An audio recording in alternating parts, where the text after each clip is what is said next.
আমি আমার জীবনে এমন একজন মহিলাকে দেখেছি যে মহিলা 40 বছর যাবত আল্লাহর কোরআনের আয়াত ছাড়া সে কোনো কথা বলে নাই। বলেন সুবহানাল্লাহ, জোরে বলেন সুবহানাল্লাহ।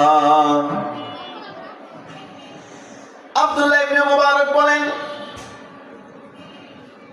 আমি একবার হজ থেকে ফিরে আসতেছি, মক্কা থেকে বাইতুল মুকাদ্দাসের দিকে যাচ্ছি।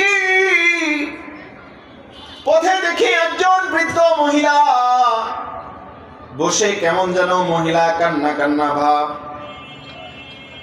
তার কোনো বিপদ হয়েছে কিনা এ কথা জিজ্ঞাসা করার জন্য আমি তার কাছে যাই। গিয়া তারে আমি সালাম দেই, আসসালামু আলাইকুম ওয়া রাহমাতুল্লাহ। আশ্চর্য, এই মহিলা আমাকে হাদিসের ভাষায় সালামের উত্তর দেয় নাই। মহিলা আমার সালামের উত্তরে আল্লাহ পাকের কোরআনের আয়াত বলে, সালামুন কাওলাম মির রাব্বির রহিম।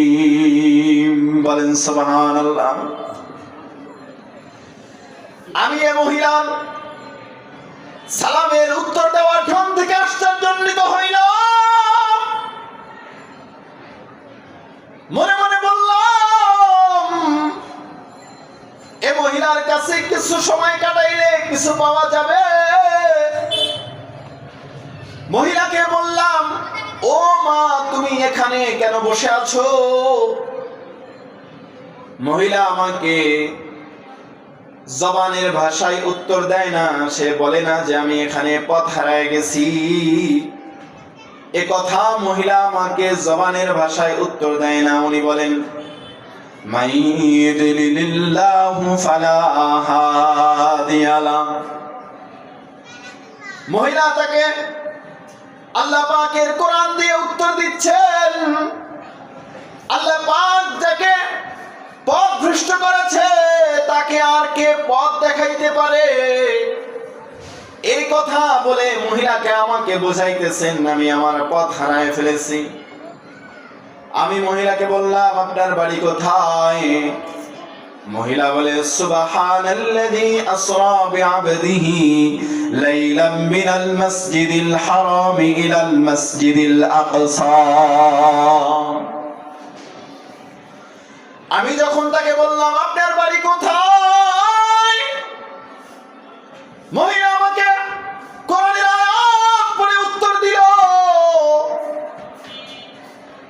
আল্লাহর নবী যেমন মেরাজের রাত্রিতে বাইতুল্লাহ শরীফ থেকে বাইতুল মুকাদ্দাসের দিকে গিয়েছে,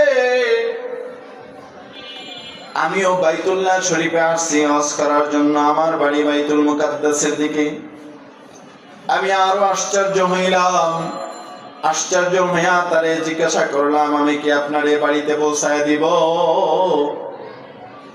মহিলা বলে, মাইয়ামাল মিসকালা যাররাতিন খায়রান ইয়ারাহু ওয়া মাইয়ামাল মিসকালা যাররাতিন শাররান ইয়ারা। সুবহানাল্লাহ। বলেন, জোরে বলেন সুবহানাল্লাহ। মহিলা আমার কথায় আল্লাহর কোরআনের আয়াত পড়ে উত্তর দিলেন, তুমি যদি আমার এই বাড়িতে পৌঁছে দাও, এক কিঞ্চিত পরিমাণ নেকামলের সব তুমি পাবে।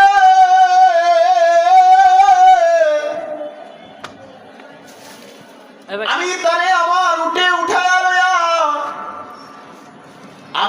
আমার উঠে তুলে নিয়ে বাইতুল মুকাদ্দাসের দিকে হাঁটতেছিলাম। আমি ভাবলাম মহিলা তার কাফেলাকে হারায় ফেলাইছে, চিন্তায় আছে। আমি একটু শের আশআর পড়ে লই যাতে মহিলার মনটা ফ্রেশ হয়ে যায়। মহিলারে আমি যখন শের আশআর শোনাইতে লাগলাম, মহিলা আমারে বলল, ফাকরাউ মা তায়াসসারা মিনাল কুরআন। এই আব্দুল্লাহ ইবনে মুবারক, আমার কাছে তোমার শের আশআরের কোনো দাম নাই। যদি পারো আমার কাছে কোরআন থেকে যা তোমার জন্য সহজ সেই কোরআন তেলাওয়াত করো। বলেন সুবহানাল্লাহ।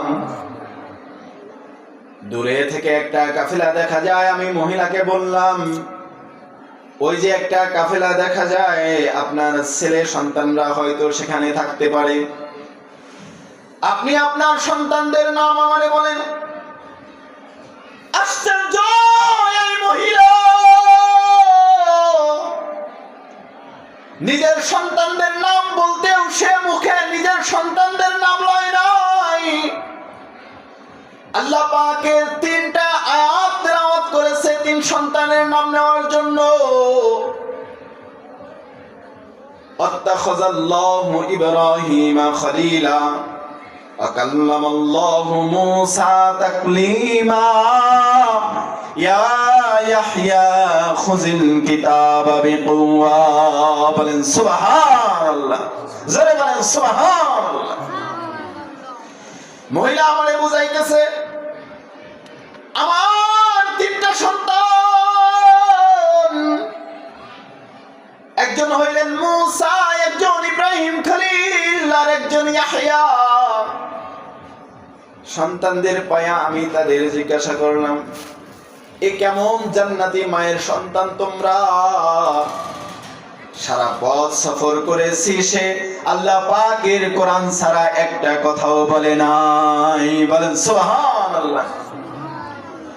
সন্তানরা উত্তর দিয়ে বলে, আব্দুল্লাহ ইবনে মুবারক, তুমি তো আজকে দেখেছো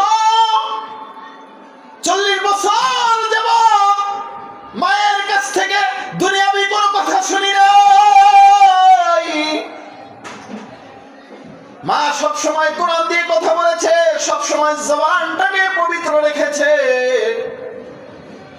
যাতে করে গীবত, চগলখড়ি বা কোন রকমের অন্যায়মূলক কথা মায়ের মুখ দিয়ে না বের হয়।